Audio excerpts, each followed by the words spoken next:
Good morning, everyone, and welcome to our Heavenly Parent Holy Community Oceania Hundoke, today being Ahn Shi, together with Rev Santosh Neupane.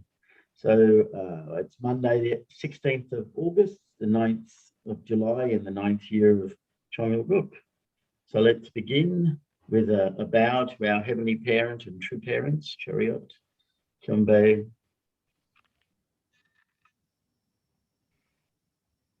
Paro. And let's offer our family pledge, both in Korean and English. Thank you. 가족맨세 2. 전리국 주인 우리 가족은 참 사랑을 중심하고 하늘 부모님과 참 부모님을 모시어 천주의 대표적 가정이 되며 중심적 가정이 되어 가정에서는 효자, 국가에서는 충신, 세계에서는 성인, 천주에서는 선자의 가정의 도리를 완성할 것을 맹세하나이다. Family pledge number 2. Our family, the owner of Chongalguk, pledges to represent and become central to heaven and earth by attending the Heavenly Parent and true parents. We pledge to perfect the dutiful family way of filial sons and daughters in our family, patriots in our nation, saints in the world, and divine sons and daughters in heaven and on earth by centering on true love. Thank you. I'd like to ask Isla Willits if she could offer the opening prayer today.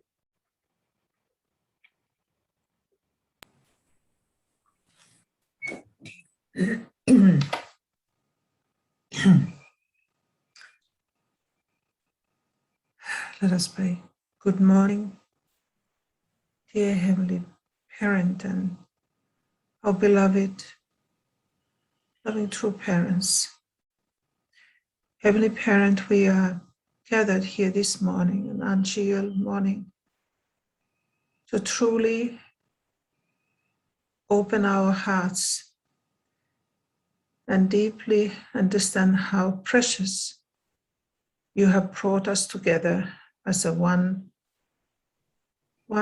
family, brothers and sisters around the world. At this time that we have this opportunity to gather virtually, we truly feel we are close to each other. And our true mother is gathering everybody as directing us and our hearts and minds elevate us every day through this beautiful Hundoke. And we pray that today, particularly, we can give honor to you, Heavenly Parent. And today, particularly, we can be grateful and humbled that we are together as one family. And we are grateful and humbled that we live this time with our beloved true parents. And Heavenly Parent, we are thankful for this morning. And we pray that we truly can artistically hear your words through Rev Santosh. Thank you for him preparing such precious words for this morning. And we thank you that we can share afterwards. All these things are so precious for us to grow and become your children. And thank you that we can begin with Heavenly Parent, with all the saints and sages, and all the Holy Spirits and all our good ancestry as well listening this morning. So we truly want to attend. And thank you. We want to report all this in my name. Farewell is present for family. Ahn Shi. Thank you. And we'll just give a warm welcome to Reverend Santosh as she shares with us this morning. Thank you.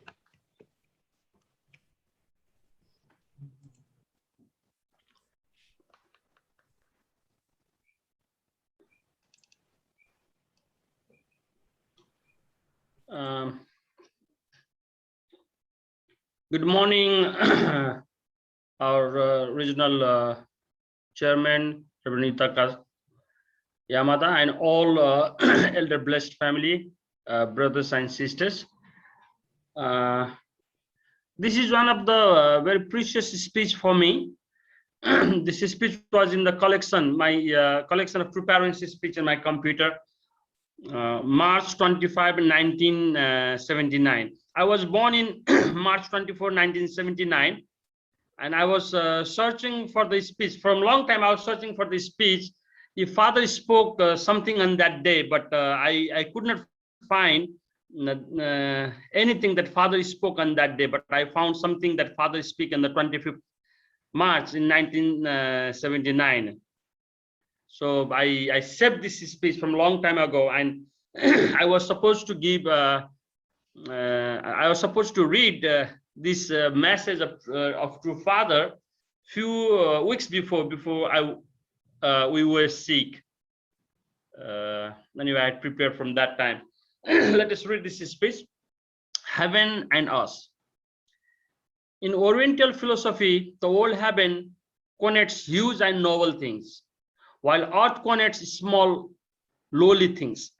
However, this distinction came to exist because of the fall of man. If there had been no fall, there would be no such difference between heaven and earth. When we speak of heaven, we speak of God. When we say earth, we speak of human beings. If God is all alone, he cannot be fulfilled. So he needs to come together with human beings. The purpose of creation can be fulfilled only when love is fulfilled. And love cannot be fulfilled by one alone. There must be two in the relationship of subject and object. When love is fulfilled, both the upper and lower area are fulfilled equally. Because of the fall, love could not be completed. So there are many different barriers which separates heaven and earth. When the highest point comes down and the lowest point comes up, they can meet in the middle. Man fell, not God, and God cannot go down to the point of the fall. Thus, man must be able to bring himself up, uniting mind and body. The most important thing for man then is to know God and to conquer his ignorance of his situation. Thus, God has been working to bring people out of darkness so they can know God's true nature. Two major efforts to advance mankind have been made. They are science on the external level and religion on the internal level. What is the destiny of science and religion? They meet at the point of the fulfillment of love. Here we are not talking about human love, but the love of God. All efforts to discover God will ultimately reach the one point of the true love of God. In each entity, there are two aspects, an internal and an external. They must meet at one point. To truly become one, they must know each other. So mind and body should share knowledge of each other. In order for science and religion to unite, they must understand each other. Each person has his mind and body in horizontal alignment, side by side. God's mind and body are in the same position. Here on earth, man should have unity between his mind and body. And in the spirit world, God also should have such unity. Man's mind and body meet horizontally, while God's unity of mind and body is vertical. Thus, we are going to reach God not only through religion, but also through science. What does God need to realize joy in his mind and body? The same answer will apply also to people. What makes you joyful and happy? When your plans or ideas are realized, you are happy. The realization itself is not enough. However, it is the coming into oneness with the subject or object in reciprocal give and take that creates happiness. Then what makes God happy? What is the work of God? His work is the perfection of human being. What would be God's goal and masterpiece? That is point of ultimate joy and goodness. It who is both God and man will say that is the best there can be. That is the point of love, not secular, carnal love, but the original, pure love of God. I want you to understand that unless your mind and body are united, you are not eligible to meet God. We have two eyes, but they have one focus and they produce one image, not two. That focus is always between two eyes, not in front of one or the other. Sound waves enter both ears, but the nervous system coordinates those impulses into one sound. When a person's mind and body are totally united, their focus is upon God. When God's mind and body are united into one, what is their focus? It is people. When this focal point meet, they discover that they are alike. When they discover their likeness, they can stimulate each other in give and take and fellowship. What is the common goal that excites them both? It is love. Therefore, unless God finds love, he cannot find completion. And unless man finds his ultimate goal, which is true love of God, he cannot achieve completion either. When God focuses upon man and man focus on God, and the two are united, the entire universe is united. In human love, the nervous system focuses to transfer sensation to the whole system. If the mind is willing to live this way, but the body is lethargic and doesn't obey, then the mind-body alignment is axed. I think this. Then the person is crippled, just as if we are missing an arm. It is most important that we focus our life. You should understand the focus of the entire spirit world is God, and that of the physical world is man. You can imagine that God would arrange its creation in a sloppy manner. I know that God organized to focus upon one point, both on earth and in spirit world. There are two aspects to everything in the physical world, positive and negative. Within these positive and negative aspects, there are also internal and external element, or mind and body. Once positive and negative electrical charges meet, you cannot tell which is which. Likewise, you cannot tell where positive starts and negative ends in a magnetic field, but there is action in the magnetic field and energy is created. By the same token, man and woman are different, but they are not enemies. Instead, each focuses on the other and how to win his or her love. Every nerve and all five senses focus on love. In the secular world today, many people do not look beyond the fact that men and women can meet and love each other. But that is only the beginning point, like flipping the switch. Once electrical switch is flipped, energy from the power plant can start to work wonders. In the same way, men and women together start to work wonders when they tap God's power plant. When you know this, living really become a joy. Electricity can light up a place, but also a smelly countryside bathroom. Would the electricity refuse to light up such a place? Electricity works universally once it is hooked up. Would not refuse to provide sensation for dirty, smelly feet, or blood refuse to circulate through arteries and veins there? Would ocean water say it has no connection with the polluted water in New York Harbor? The ocean all over the world are part of one body of water. In the same way, once love is activated, it can go anywhere in the universe. Most young people would like to travel the entire world with their husband or wife, and the latter with their own children. Would not a king like to see the beauties of the world accompanied by all his subjects? The envy of freedom of birds who can take off for other parts of the world without needing passport.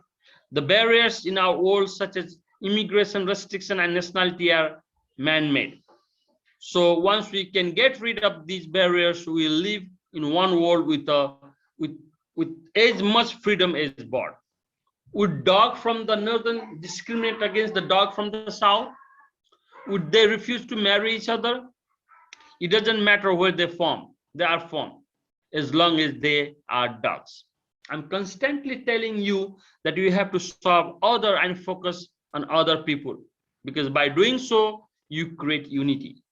If 1,000 people are focused together, they generate great energy and power. A good athlete has to focus his energy and distribute it perfectly in the pursuit of his sports.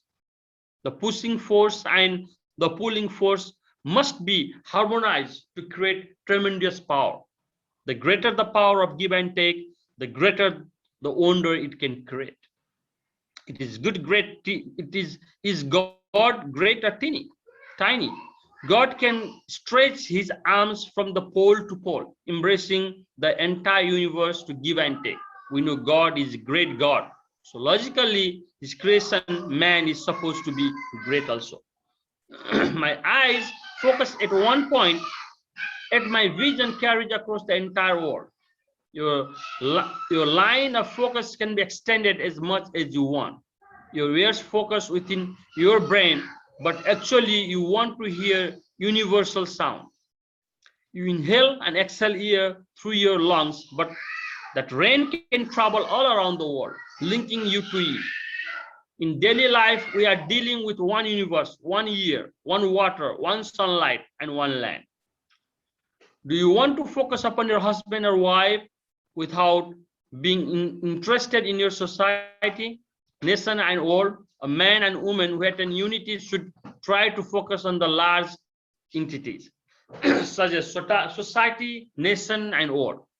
The greater your vision and the greater the distance you focus together, the greater your life becomes. I mean, has anyone before thought, like we Munis, we say that as individuals, we represent the entire universe. Furthermore, you even think God looks like you, that you look like him. The short brother here thinks he is big enough to embrace all Americans and the world. This would be impossible to achieve through physical means, but through love, we can do it. There is no nationality in the world of love, because love travels all over like air. Can love reach all the way to God? Love will penetrate God's system and reach his heart. If God's love were locked up in a vault with many locks, your love could even penetrate the vault. That means your love is greatest sacred key of all. Everyone is focused upon love, and even God hangs into it. All things of creation cling it to as well. Everywhere, everywhere, whether Eastern or Western, young or old, like to possess beautiful things. When we consider what is the most precious treasure in the universe, we conclude that it is love. Even the spirit world will concur. If you use true love as the key, every door can be opened. Do you think this is true in spirit world as well? If there was no such thing as true love, then there would be no way to unite God and humankind for eternity. Since the human fall, the heart of God has been sealed shut. Would offering him money or lovely jewels open his heart? If you offered him the largest diamond, he would point to a mountain of diamonds that he already owns. Many people think knowledge is almighty, but will that open the door of God's heart? God will say, is that all you know? I made it all. If you have great worldly power, can you command God to open his heart? What God aimed to have? Not money, knowledge or power, but only true love. Love has an almighty, uniting quality which can govern and be governed. It is absolutely flexible. If you know someone pinching you because he truly loves you, you want him to pinch you hard. Love can digest both extremes of happy and painful things. The one thing that can dominate the entire creation is true love. Do you agree? Love is communicated even without language. A puppy knows whether you love him or not. Likewise, a bird can feel love. Even the trees and grass can feel love. If you love a deadly poisonous snake, it can feel your love. Love is supreme. If you had a little chunk of love, would you hoard it in a pocket close to your heart, or would you sprinkle it around the world so that it will multiply and make you millionaire of love? In order to become millionaire of love, you might have to shed gallons of sweat and tears. Would it be worth doing even then? You can reach God only with love. He is the center of the universe, or whoever possesses more of him will be the richest person. Then no matter how much sacrifice is needed to obtain him, you can do it. Without sacrificial love, you can make God your prisoner. God is like a gigantic feast, and love is your bite. God loves so he will swallow as much bite as you offer him. When you sow true love, you will harvest love, and God is boundly to be close by. Unification Church members are fishing for God, so we sprinkle our bite everywhere. God is garment of love, so he knows its exact taste, whether sour, sweet, or flat. God knows a hook hidden inside that love, but it doesn't matter to him because he is confident he can digest that hook too. You enjoy a certain taste, and in the same way, God prefers a certain taste of love. I want God to say that Muni's love is the best love he had tasted in 6,000 years. I think so. You cannot make tasty love out of small individualistic love. It is better. That is bitter love. But when you have love that wants to save the world and serve others, God will savor it. God may be gigantic and awesome looking, but once he tastes that love, he will melt and be like a child. Then he will want to go everywhere you go. Why were you born? Furthermore, why were some of you born as men and others as women? Was it to eat meals? Though a loyalist statement a person can make is that he lives to eat. Some people seem to think they were born to study, but what a narrow life that it is. It is beautiful, eternal, and good to say we are born to love. Every life here on earth today is the fruit of love. You can say you participated in the love of your parents, your grandparents, and so forth. You were born at the place of love, and the motivation for your life was love. After you were born, you received the love of your parents. Brothers and sisters, this is the one of the major questions that I always rises in my mind. Why were you born? At the age of 19, I decided to become full-time in our movement. And from that day on, I'm always full-time. I studied 2 years. I studied 1 year in Sunmun University. I studied Korean language. I was still doing the mission that time. I studied 2 years in Chongsim University. That time also I was doing mission.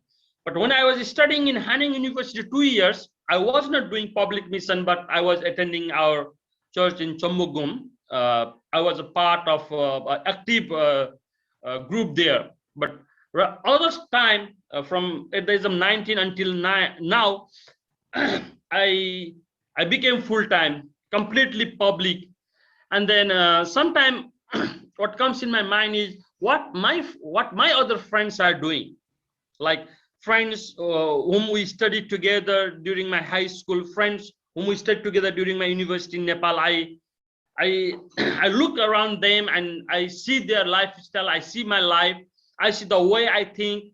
I see the way I reach to the people. I think the way I go and talk to the people, and I see their lifestyle. And then I really find the true meaning true meaning that why I was born, what difference I can make to the people on earth. I was born in Nepal. I went to Korea. I gave some kind of impact to the Korean people through my participation with True Parents. Then I came to Fiji, and then I was so fortunate that I could travel to all the Pacific Ocean, and I could share my love. That love came from Heavenly Parents. That love came from True Parents, and I could make them realize how important is the love of Heavenly Parents. I could testify them about our True Parents. When I met Anotetang for the first time in 2015, in the month of March, he was so different. He was so different. Oh yeah, I met Mr. Moon in Marshall Island. That was the first thing he told when Reverend Stone and myself, we were in his office in Kiribati. Later on, we started investing on him, investing. We started giving a lot to him. We took care of him. And then later he came in a position to say Father Moon and Mother Moon. I was so happy. I felt the true meaning why I was born. I was born to change the heart of the people. To change the heart of people, someone like Anotetong, who is leading the climate change in this universe. So I truly get the meaning of my life, why I was born. So this speech is very important for me, because this speech was given one day before I was born.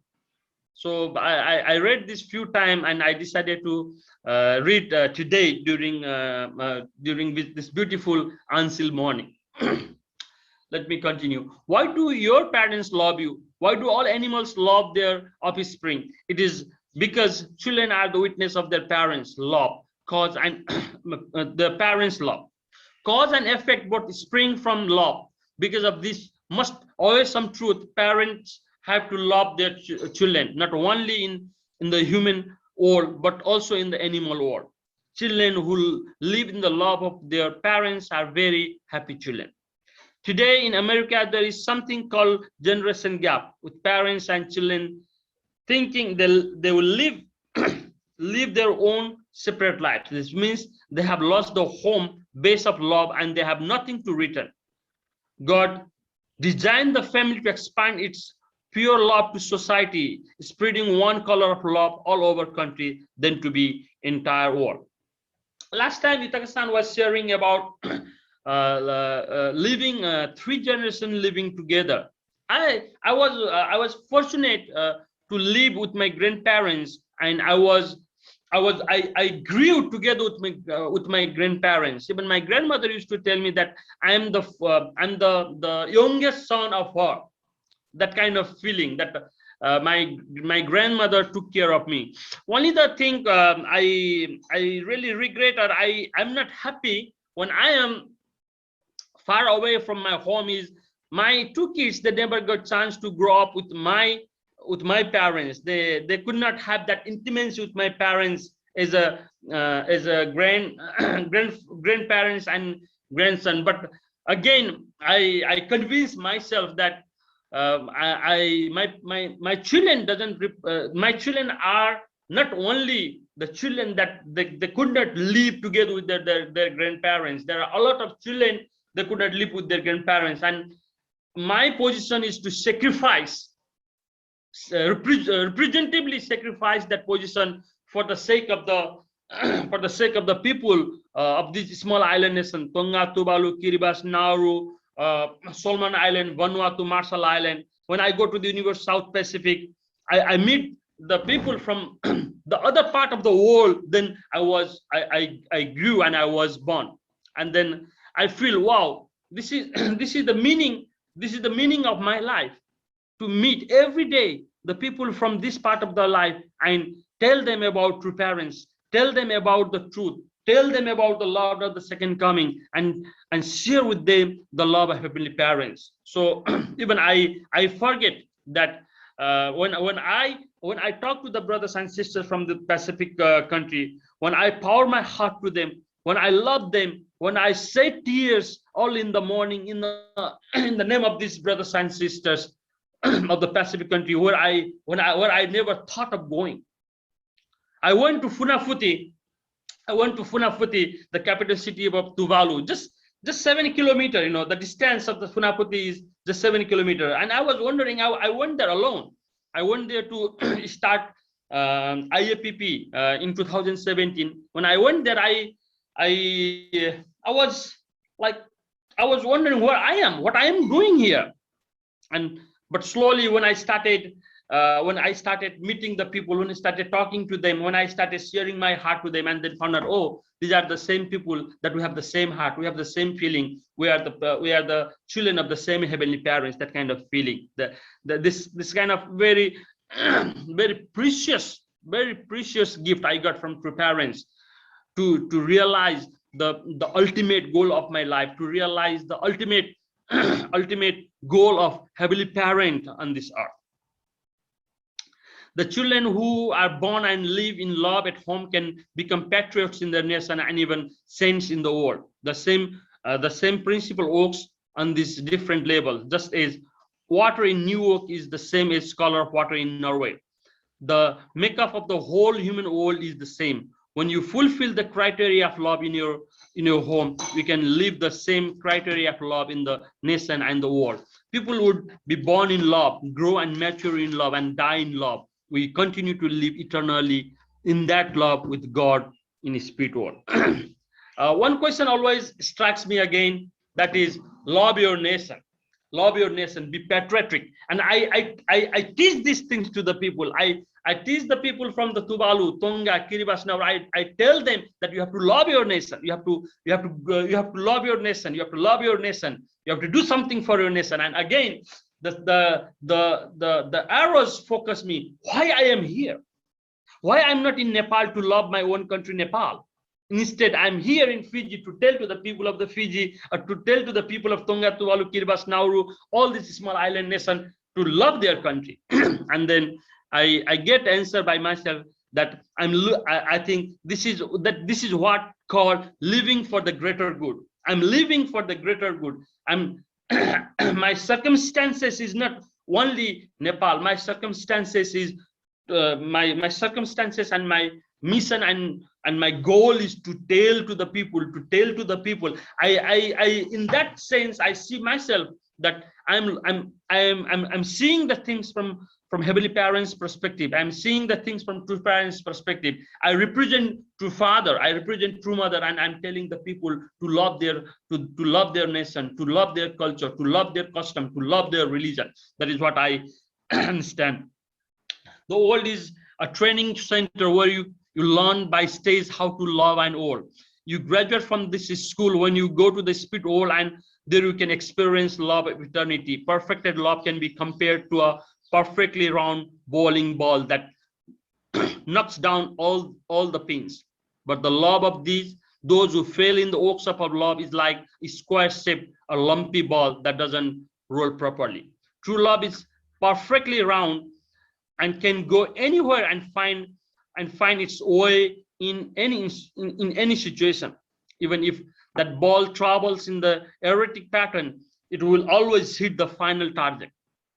If I can think of all this, don't you suppose God has thought about that even more? Love is round, shining, beautiful, and tender. The more you touch it, the more you like it. Therefore, love is good. Naturally, you want to receive love from your parents, and you must receive the same amount of love from your society, nation, and all. Would you like your love to be confined to only your parents, or to expand to the whole world? Will you receive love if you just tell people to love you? The origin of love is God, who is always taking the initiative to give love to the world. You are in a position to take initiative also. God is thrusting love downwards, and you are thrusting love upwards. The idea is always that each takes the initiative without question. Love is good, but to make your love truly good, you have to have the power of compassion. difficult and bitter things. You should be able to embrace both extremes, loving not only American but also enemies of America. Would you also lose anything that with that kind of love? No. By practicing this love, you come to resemble God. It is natural to it's natural to like the people who also like us. And if there had been no fall, then that is all anyway would need to do. But because of fall, the kind of love is not good enough. Now we must have the power to embrace the people who hate us. What is the difference between Satan and God? Satan moves only in one direction, but God moves in all four directions and embrace everything. Thus, we must have the capacity to love evil people as well as good ones. That was the teaching of Jesus. A healthy person can digest anything he eats. Even dried corn. If some kinds of food make your stomach ache, then you do not have enough digestive power. You Munnis should have the capacity to digest everything. To develop such capacity, you should look for the thing and people whom you hate and who hate you the most and learn to embrace them. Once you have digested the worst, then everything else is no problem. If you are a logical person, this is an obvious conclusion. The job that no one else wants to tackle are the things you should willingly take up and come to enjoy. Then when God sees that you just keep loving these things, he will say, you have been there too long. Come up here. And you will rise up higher and higher. If you are going to love the world, should you first have fun and take lots of vacation and then love the world in your spare time? Imagine a woman beautiful enough to be Miss America 8 who forgets herself and works all time for the sake of the world. Such a beautiful woman might receive marriage proposal from many distinguished men, but she would say she don't have time for that now. You are intelligent man and woman. So which route would you take in order to win the love of God? Unselfish or selfish love? If you totally practice unselfish love for 10 years, I guarantee that people will think you are truly the image of God. You will have the key to solving every problem people have. You may think this sounds very colorful and dramatic, but when you try to put it into practice, it is very difficult. Anything may seem easier than loving the impossible of the world. If I know how difficult this is, why have I decided 30 years of my life to eat, and why am I still pursuing it after having been persuaded and criticized everywhere? The goal is to have a love that will penetrate the entire universe, and you know that cannot be easy to win. We're talking about love that can shatter the bonds of earth and go straight to the throne of God. Will God just smile quietly when that love hits, or will he be knocked out? When God is hit by that love, he will tumble over and over. Nothing could be compared with expression of his joy. Was my decision to go this route the right one? Now that I am almost 60, do you think I have regrets about my youth being wasted or something worthless? You have the freedom to go to movies and such, but when I was your age, I didn't have freedom. I love this. I love this thing that your father told. Was my decision to go this route the right one? I think this is where we reflect back what we have done, and we reflect that we evaluate ourselves, what we gave to the human being representing two parents.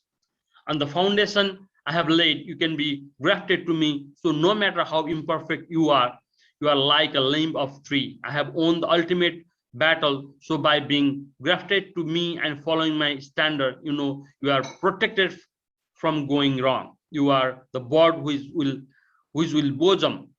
Can my bird belong to you? No. Since you are branching out from me, you must produce your own birds and blossom.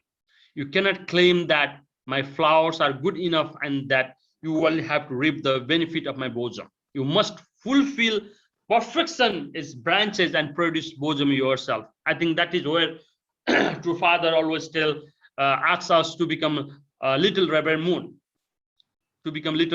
by ourselves. You cannot claim that my flowers are good enough and that you only have to reap the benefit of my bosom. You must fulfill perfection as branches and produce bosom ourselves. And we as a blessed family, we have to fulfill our perfection, and we have to become the branch and produce bosom ourselves and share that love that we got from true parents, share that blessing that we got from true parents, share that blessing that we got from heavenly parents to the people all around the world. Thank you very much. This much for today. God bless you. Thank you very much, Reverend Santosh. Thank you for sharing that speech with us. Yes, I had a lot of thoughts in listening to that. I also started to get worried. I saw they had 14 pages and you only got up to page 7. I thought, well, that's it. You just read to the end, but then you just stopped halfway. I thought, well, that's very, very good of you, because I'm sure our Father went on to explain many things more deeply. And a few of the things that stuck out was heaven and earth, being high and low, and to realize that we meet in the middle, and that God has already come down to where He is supposed to meet us, but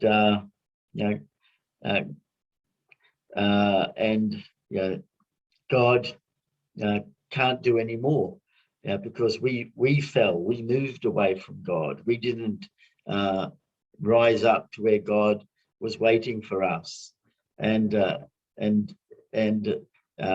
also the other thing that stood out was, God made everything to be one. The water is one, doesn't matter where you are around the world. Air is one, electricity is one. There's no barriers between anything. Like it said, the birds fly wherever they want. And then what did man make? Man made the form, man made pollution, man made barriers, man made division. The total opposite of what God wanted. God wanted us to be one.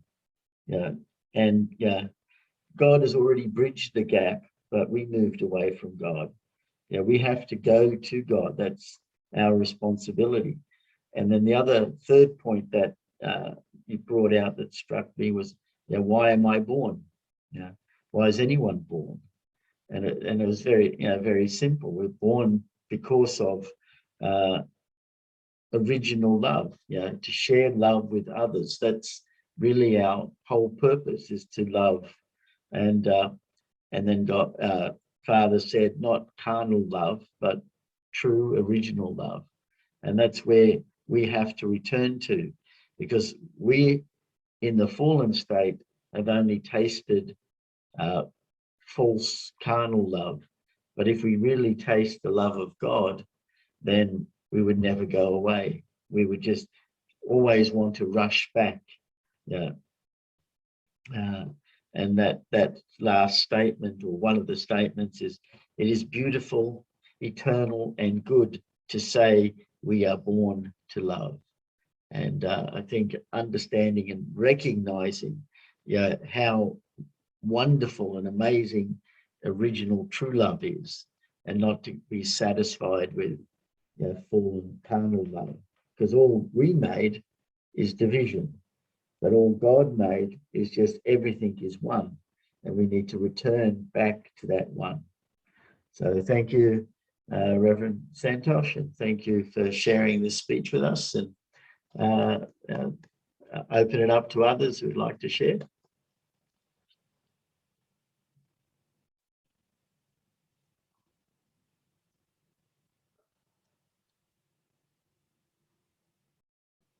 Randall's put his hand up. Go ahead.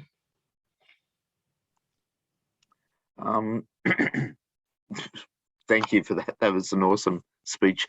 Could you put down in the chat area the name of the speech and the date when it came out, please? One of the things that so I've read The Divine Principle over 30 times, and the outline of the principle, the level 4 more. And when I was going through it, at one stage I thought, okay, so as I go through this, why is this section in the divine principle, and why are other things not included, like prayer or the angelic world or things like this? And what I found was each and every section of the divine principle is there to teach us that God is love. And I thought, is that right? And I was going through it. There's only 2 sections that do not talk about that are not there because to show that God is love. And those 2 sections are basically saying, some theologians say this, which basically says that God is a mean, vile, despicable, gross, and disgusting being. No, that's wrong. He is love. Things like predestination. People think, why did God, predestine so much pain and suffering? But actually, teachers know that's not what it is. When there's failure, that's the path that we go. But when we do what God wants, we're finding that God is love. With consummation of human history, how come God is wanting to destroy the world and bring all this calamity and Armageddon and things like that? And says, no. It's the end of the bad world and the start of the new world, because really God is love. And if you go through each section, even things like the 3 stages of growth, do you know what that's there for? It's because God is love. What happens if there's no 3 stages of growth? Our children are born perfect, and there's no way that we can experience being a parent because we're not raising them up through this period of, not being perfect, and we're able to inherit the love of God that way as well. All the different sections of the principle, when you really look at it, it's therefore God is love. And thank you for bringing this up today. This is a great section. Thank you. Thank you, Randall.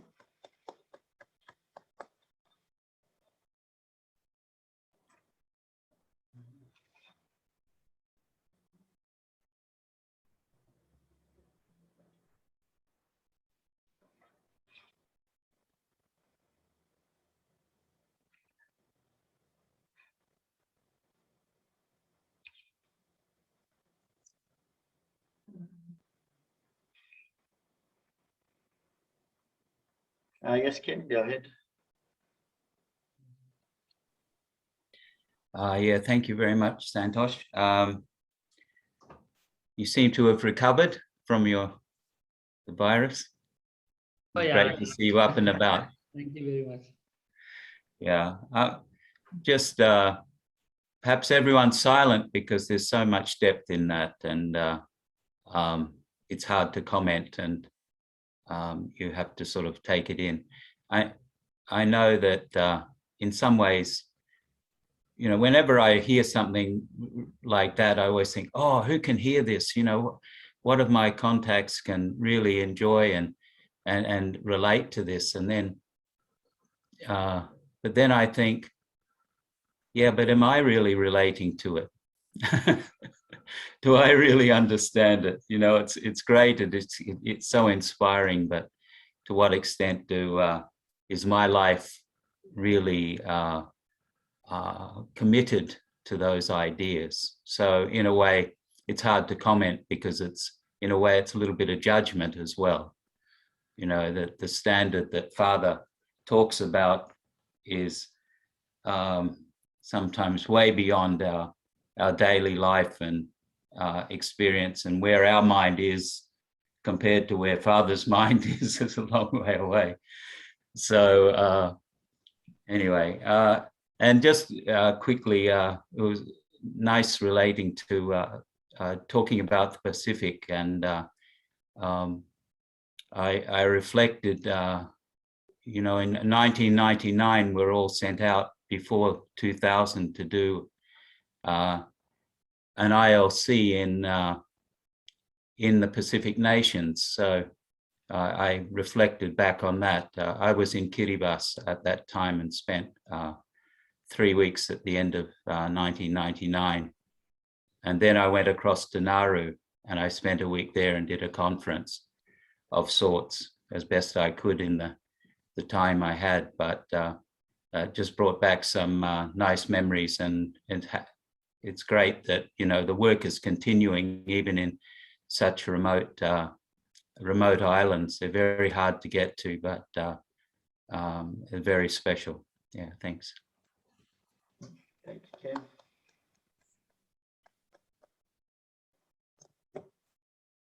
Yeah, we have time for one or two more comments.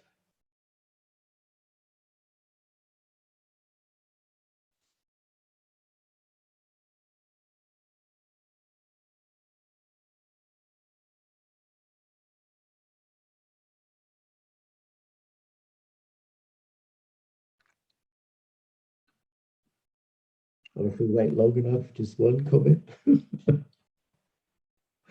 Yes, Greg, go ahead.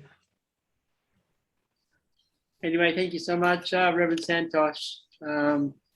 Beautiful speech, the time that you were born. And also thank you so much for loving, you know, the people far away from your hometown, loving the island people. Anyway, very beautiful, very inspiring, and very, very inspiring what you do. Thank you so much this morning. God bless you. Greg.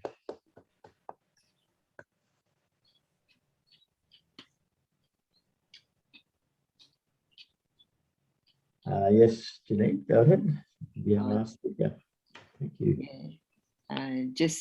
Yeah, the speech was on my birthday, and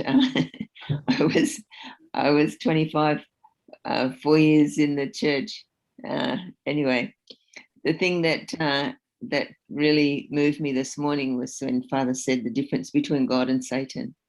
Anyway, there was lots of points, but yeah, that was one that he said that Satan is one direction, but God is 4 directions and embraces everything.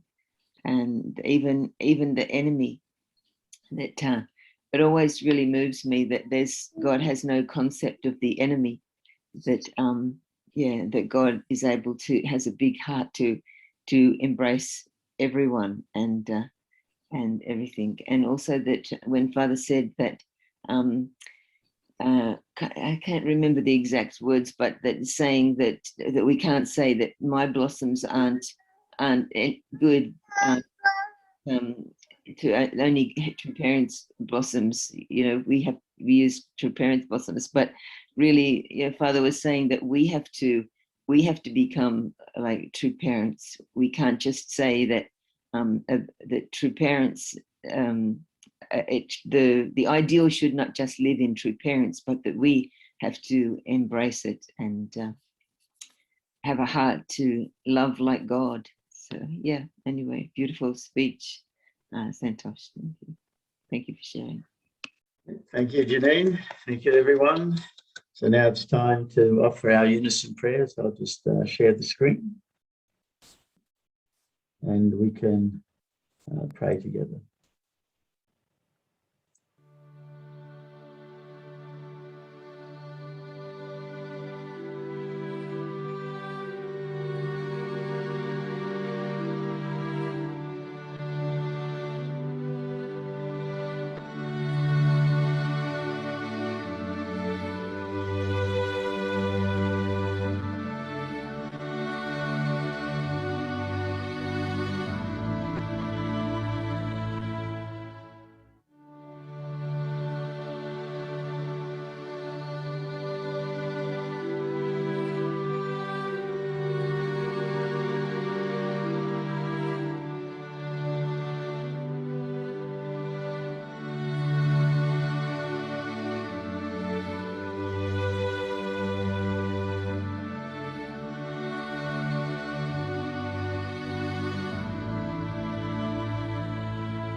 Arju, Arju, Arju. Thank you, everyone, and have a great day. And see you. Thank you. Thank you. Thank you. God bless everyone. Bye-bye. You- 14 pages. Have a good Thank day. you, Santosh, Rev Santosh. Thank you. Thank you very much. Bye. Bye. Bye. Bye-bye.